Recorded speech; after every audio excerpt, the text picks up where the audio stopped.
अब तो पहली बार यह भी देखने को मिला कि अक्षय वट के दर्शन भी वहां पे श्रद्धालु कर रहा है, पातालपुरी के दर्शन कर रहा है, सरस्वती कूप के दर्शन कर रहा है। एक नए कॉरिडोर के रूप में सभी विकसित हो गए हैं। 50 करोड़ श्रद्धालु जिस प्रयागराज में आज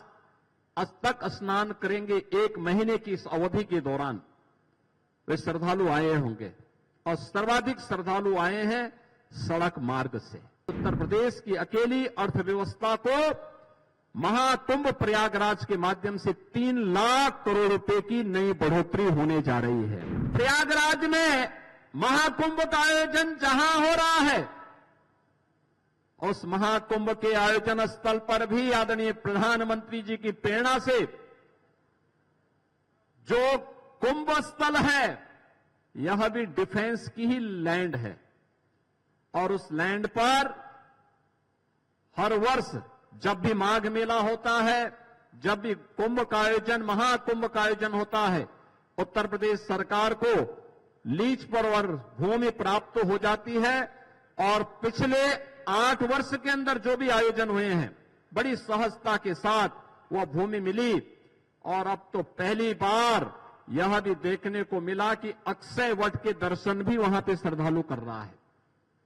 पातालपुरी के दर्शन कर रहा है, सरस्वती कूप के दर्शन कर रहा है। एक नए कॉरिडोर के रूप में सभी विकसित हो गए हैं। याद करिए, स्वतंत्र भारत में 1947 से लेके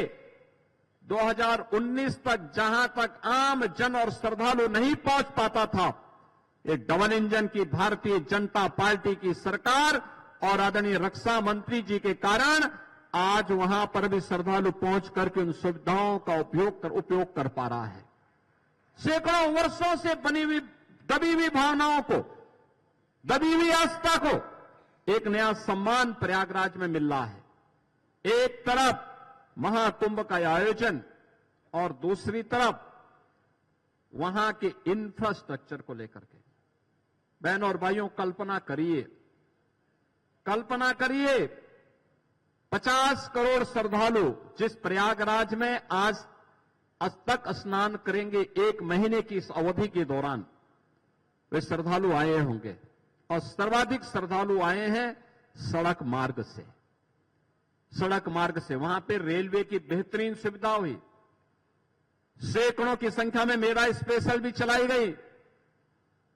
एयर कनेक्टिविटी के लिए 40 रेगुलर फ्लाइट प्रतिदिन प्रयागराज को देश के अलग अलग कोनों को जोड़ रही है।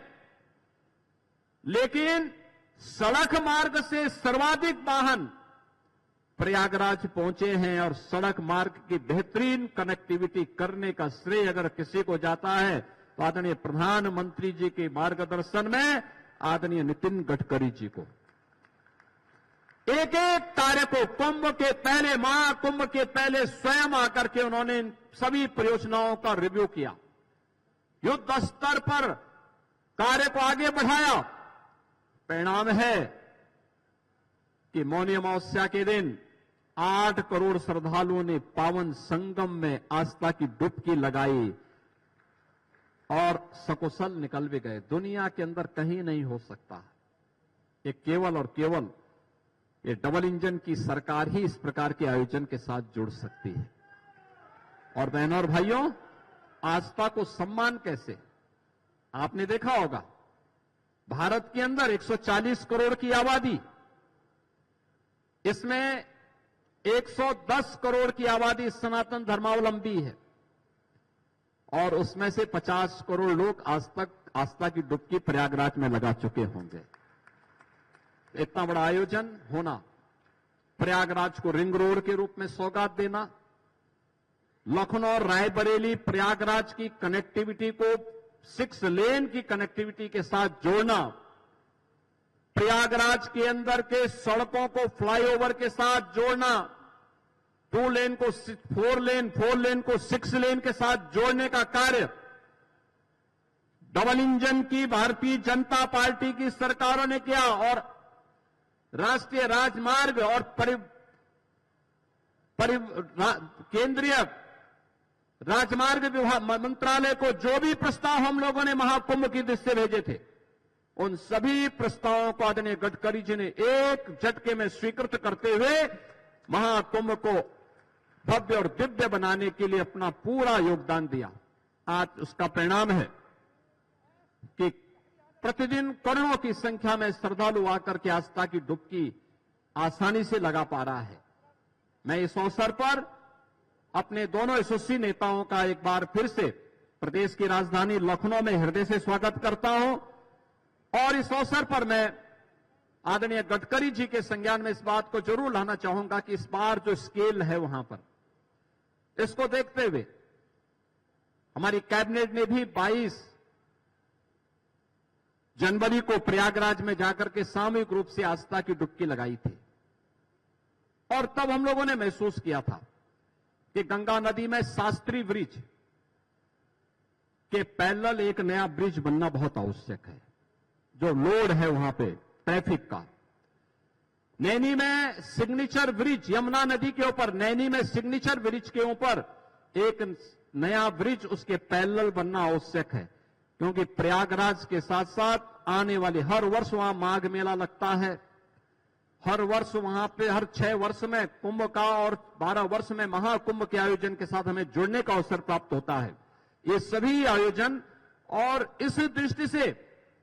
हम लोग इन सभी आयोजनों के साथ जो कुछ भी कार्य कर पाते हैं, बहनों और भाइयों, वो यहां पे टूरिज्म को उतना ही गुना आगे बढ़ाता है।